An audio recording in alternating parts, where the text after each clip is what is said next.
Stéphane Plaza, ce nom vous le connaissez très bien, à la fois animateur de télévision, agent immobilier, comédien de théâtre. Il a été suivi par des millions de téléspectateurs pendant des années sur M6. Il a contribué à changer l'image qu'ont les Français de l'immobilier en bien. En moins d'une décennie, grâce à sa notoriété, il a créé l'un des plus gros réseaux immobiliers de France. Un réseau d'ailleurs bâti tout entier sur sa réputation, sur la réputation d'un seul homme. Un branding donc personnel poussé à l'extrême, mais qui a aussi sa face obscure, puisqu'en 2023, il est accusé de violence conjugale par plusieurs de ses ex-compagnes, jusqu'à un procès qui s'est tenu en janvier 2025. D'ailleurs, un procès qui fissure son empire et qui inquiète les centaines d'agences immobilières de son réseau. Comment est-on passé d'un agent commercial inconnu, d'une petite agence immobilière d'Île-de-France, à la personnalité préférée des Français, puis au dirigeant d'un empire fissuré qui menace de s'effondrer? Et quelles leçons peut-on tirer de sa descente aux enfers? Restez bien jusqu'à la fin de cette vidéo puisque nous aborderons justement le personal branding qui peut se révéler encore une fois comme une arme redoutable ou un piège. Stéphane Plaza naît à Suresnes et grandit à Puteaux, en banlieue parisienne. Il est donc le fils d'un fleuriste et d'un ancien coureur cycliste professionnel qui a délaissé le vélo pour vendre des fleurs, lui aussi. Mais Stéphane déteste le métier de commerçant, il se rêve en pompier ou en steward. Seulement voilà, il n'est pas le plus doué des écoliers, il échoue au bac sciences économiques et sociales, mais réussit à obtenir une capacité juridique. Et donc sa vraie passion, c'est le théâtre qu'il pratique en amateur depuis 7 ans au Conservatoire d'art dramatique, d'abord à Levallois-Perret, puis à Neuilly. Mais il faut bien travailler pour vivre et en 87, à 17 ans, il rejoint l'agence immobilière de sa cousine au Lilas, près de Paris. Et c'est là qu'il a cette révélation. Il a un coup de foudre pour le métier, il présente bien, il a un vrai talent de négociateur, du bagou. Merci donc les cours de théâtre et les clients l'adorent. Au fil des années, donc, il essaye tous les métiers, location, vente, gestion de copropriété, syndic, et puis rapidement, il prend les responsabilités jusqu'à diriger un ensemble d'agences. C'est en 2005, pendant un salon de l'immobilier, qu'il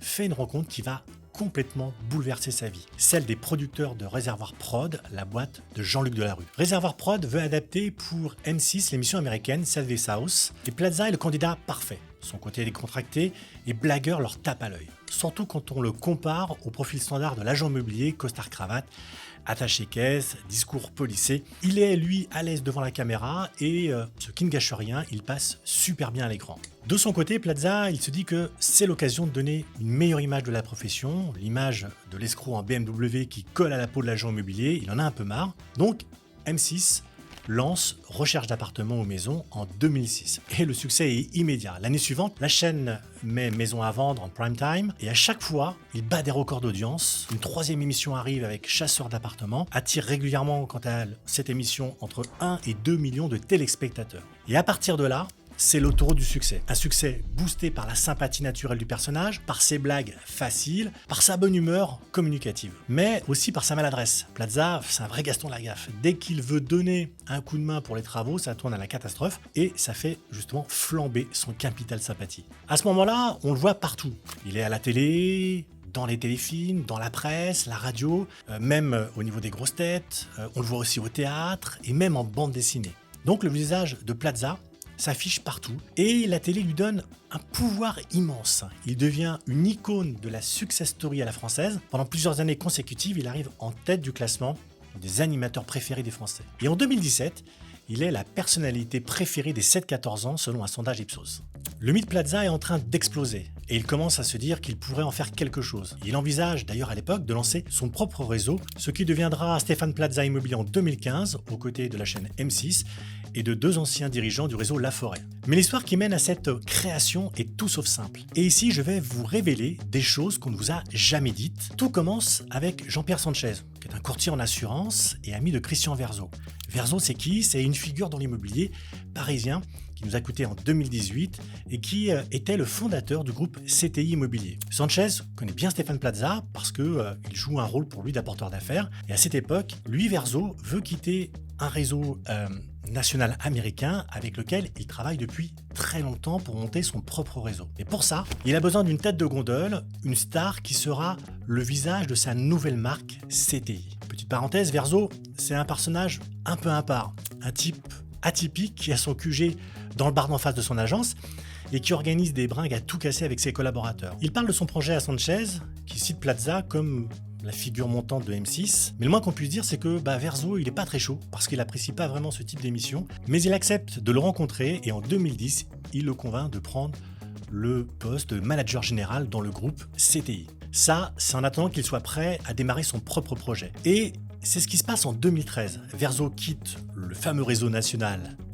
américain dans l'idée de structurer sa propre franchise CTI Immobilier. Et il veut Plaza avec lui. Tout ce petit monde se réunit à l'hôtel Méridien à Paris pour un déjeuner. Vous avez donc Plaza, Sanchez, Verzo et le PDG de la franchise américaine, qui est alors président de cette franchise. Donc, ça tombe bien, Plaza, lui, il a des envies d'ailleurs, sa notoriété est acquise et il compte bien monter en puissance. Verzo lui propose un peu plus de 6 000 € par mois, plus des commissions, plus le poste de manager général du groupe CTI, un montant donc il faut comparer aux un peu plus de 3 500 € qu'il gagnait alors comme manager immobilier, sans compter bien sûr son contrat avec M6. Sauf que Plaza, ça lui suffit pas, il veut 40% des parts.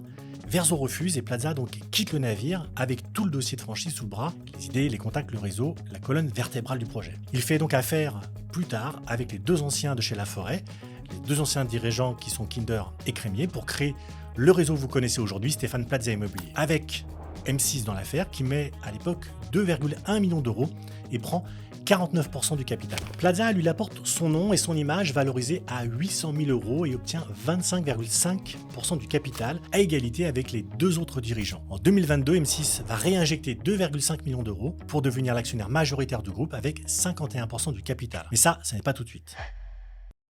Retournons en 2015, donc l'aventure Stéphane Plaza Immobilier démarre avec une agence à Paris ouverte en avril. Très rapidement, la sauce prend. Les agences estampillées Stéphane Plaza fleurissent un peu partout en France. Et en 2019, le réseau compte déjà 500 agences et reçoit le prix de la marque préférée des Français dans la catégorie immobilière. En 2022, il est distingué par le prix de l'agence immobilière de l'année et une performance d'ailleurs pour une entreprise aussi jeune. En quelques années, le réseau entre dans le top 5 des franchises, derrière Orpi, Century 21, Laforêt et Foncia. Des réseaux qui sont là depuis plus de 30 ans. Et en 2022, il affiche une croissance à 2 chiffres avec un bénéfice de 13 millions d'euros. En 2023, on compte 700 agences sur tout le territoire. La question qu'on peut se poser, c'est pourquoi ? Pourquoi ça cartonne autant ? En fait, tout ça repose sur l'image de Stéphane Plaza. Le succès du réseau s'est bâti exclusivement sur sa marque personnelle. Les gens l'adorent, Plaza, c'est le monsieur tout le monde, c'est le mec super cool que tout le monde a envie de connaître. Même sa maladresse légendaire le rend sympathique. Il est humain, il est proche des gens, il a une personnalité bien à lui, il débarque en jean basket, claque la bise aux nanas, il fait... il est entier et n'accepte aucune concession sur son image, même à l'époque quand M6 lui demande d'être un peu plus consensuel. Et en même temps, il a un côté magicien de l'immobilier qui rassure. Pour le grand public, dès que tu cherches un appart impossible à trouver, t'appelles Stéphane Plaza et c'est réglé. Pour les gens, ce qui est vrai à la télévision l'est aussi dans la réalité. Est-ce que ça se vérifie ou pas dans les faits, ou est-ce que c'est surtout la magie du montage qui fait ça ? Peu importe. Bref, son réseau est une extension de son image, un mec sympa qui sait aussi faire des miracles. Une image qui au passage a fait de lui un homme riche.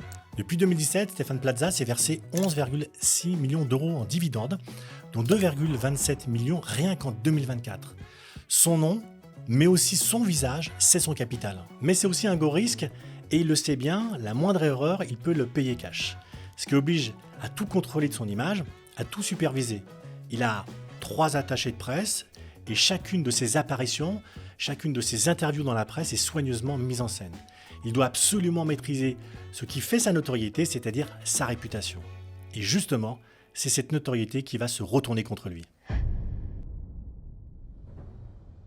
Les ennuis commencent le 21 septembre 2023 quand le journal en ligne Mediapart publie une enquête choc à propos d'accusations de violence conjugale à l'égard de 3 ex-compagnes. 3 femmes qui témoignent avoir subi des violences physiques, verbales et morales de la part de Stéphane Plaza. En octobre, la justice ouvre une enquête pénale suite aux plaintes déposées par 2 de ces 3 femmes, la 3e se réservant le droit de le faire plus tard. En mars 2024, il est placé en garde à vue. Un procès est annoncé pour l'été qui sera finalement repoussé en janvier 2025. Plaza, bien sûr, nie toutes les accusations portées contre lui, mais le mal est fait, sa réputation en prend un coup, son image de gendre idéal s'effondre, son empire commence à se fissurer. Sans le discréditer officiellement, le groupe M6 l'a discrètement supprimé de son dossier de presse consacré au programme de la saison 2024-2025. Et selon Mediabrandt, En 2024, M6 a diffusé un tiers d'émissions en moins avec Stéphane Plaza par rapport à 2022.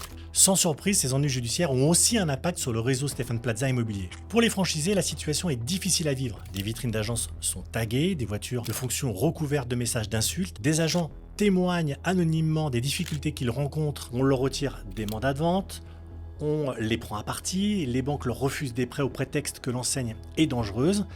Et donc dans ce climat, plusieurs agences expriment leur désir de quitter le réseau. Une quarantaine d'entre elles auraient officieusement engagé des démarches, mais sans obtenir gain de cause tout de suite. Oui, parce que quitter le réseau Plaza, c'est pas aussi facile qu'on pourrait le croire.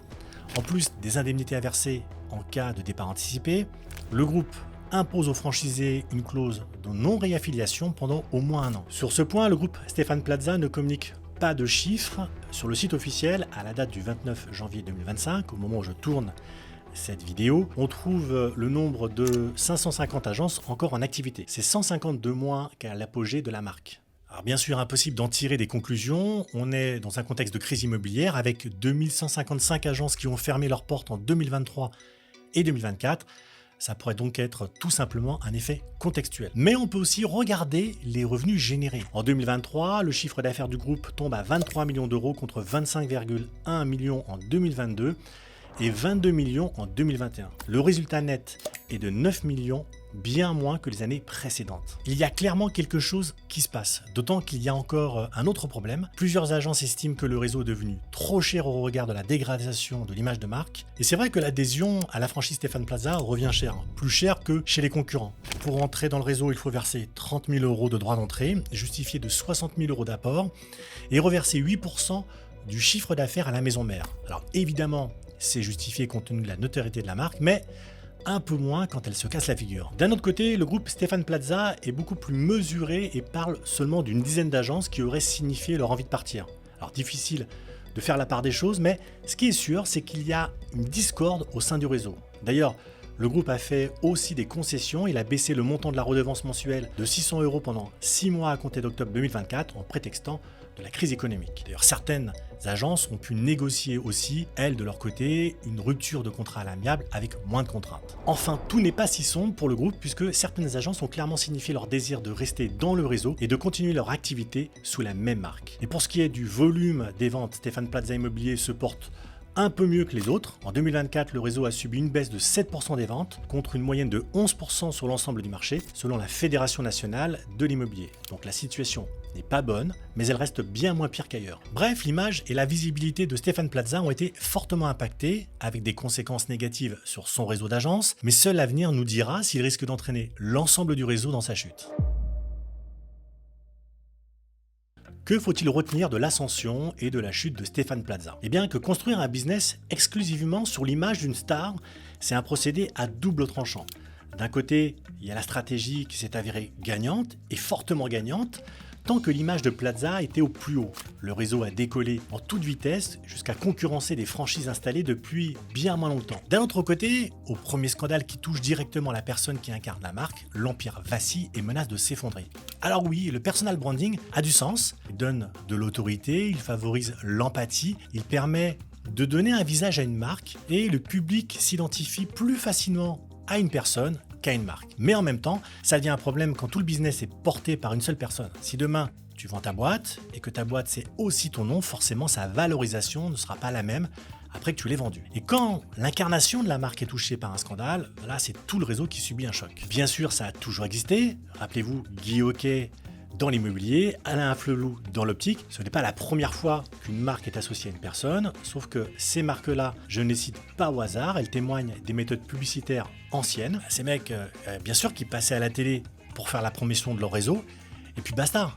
Ils n'étaient pas là pour diffuser un message. L'époque a changé, la médiatisation, elle a aussi changé. Les réseaux sociaux ont tout changé. Quand Plaza lance Stéphane Plaza Immobilier, il ne crée pas seulement une marque, il envoie un message qu'il répète à la télévision, dans ses émissions, à la radio, sur les planches. Les agents immobiliers sont sympas. Ils n'incarnent pas la marque, il est la marque. Laissez-moi vous raconter une anecdote. Des conseillers de ces agences m'ont raconté que les gens les appelaient pour leur demander si Plaza serait là pendant la visite. Et c'est là-dessus que le retour de flamme est sévère, parce que en dégradant son image, Plaza dégrade aussi son message. L'histoire de Plaza montre donc la limite d'une stratégie extrême de personal branding, et cette limite, c'est de ne pas confondre la marque avec la personne. Ce qu'il faut, c'est donc construire une marque qui dépasse de la seule personnalité de son fondateur. Développer des valeurs durables et indépendantes de la personne, mais aussi investir dans les processus métiers et dans la formation de manière à ce que les collaborateurs soient autonomes. L'idée, c'est donc que les agences puissent continuer à fonctionner,